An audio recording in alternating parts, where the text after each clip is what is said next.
Operator torpedo siap. Seruput kopi dulu, Operator Lur. satu siap. Kadang yang bikin Operator merinding satu itu siap. bukan suara ledakan, tapi PDD justru kontak keheningan di bawah laut. 255, bearing rate ke Di kanan, kedalaman, level tanpa desibel cahaya, 98, tanpa desibel sinyal, confidence tanpa sorotan, 97%. disitulah kemampuan asli kapal selam diuji. Dan yang baru saja dilakukan Kri Alugoro 45 ini bukan sekadar latihan biasa. Ini adalah momen di mana teori, simulasi, dan mental tempur benar-benar dipertaruhkan. Bayangin situasinya. Awak duduk di dalam ruang sempit, layar penuh data, suara mesin halus, dan satu keputusan bisa menentukan keberhasilan atau kegagalan misi. Ketika torpedo dilepas, itu bukan cuma soal tekan tombol. Itu hasil dari koordinasi, perhitungan, dan keberanian. Makanya latihan penembakan torpedo itu krusial. Tanpa itu, semua yang dipelajari cuma jadi teori di atas kertas.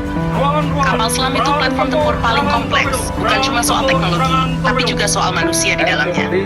Awak kapal harus tahu bagaimana bereaksi dalam tekanan, bagaimana membaca situasi tanpa visual, dan bagaimana percaya pada sistem, sekaligus pada rekan di sampingnya. Penggunaan torpedo seperti Black Shark Torpedo juga bukan hal sepele. Ini senjata utama, penentu daya hancur kapal selam.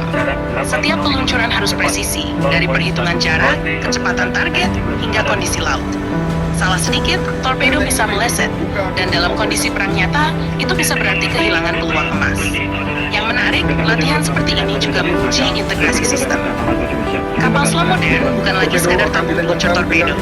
Semua sudah terhubung, sensor, sonar, sistem kendali tembak, hingga navigasi. Kalau satu saja tidak sinkron, hasilnya bisa fatal.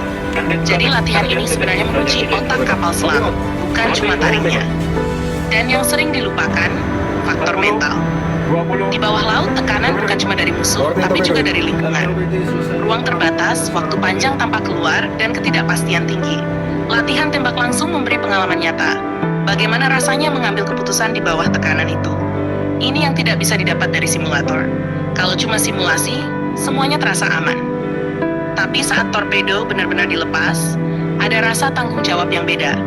Ada konsekuensi, ada ketegangan, dan disitulah mental tempur terbentuk. Makanya negara dengan kekuatan kapal selam serius selalu rutin melakukan live firing. Karena mereka paham kemampuan tempur itu bukan dibangun dari teori, tapi dari pengalaman nyata. Semakin sering diuji, semakin matang reaksinya saat kondisi genting datang. Kri Alugoro sebagai bagian dari armada hiu kencana menunjukkan satu hal penting. Indonesia tidak hanya punya alutsista, tapi juga mulai serius mengasah kemampuan operasionalnya. Ini bukan sekadar pamer kekuatan, tapi investasi kesiapan tempur. Kedepan, latihan seperti ini akan jadi penentu kualitas. Bukan cuma berapa banyak kapal selam yang dimiliki, tapi seberapa siap awaknya menghadapi situasi nyata. Karena di medan perang, yang menang bukan yang paling canggih, tapi yang paling siap.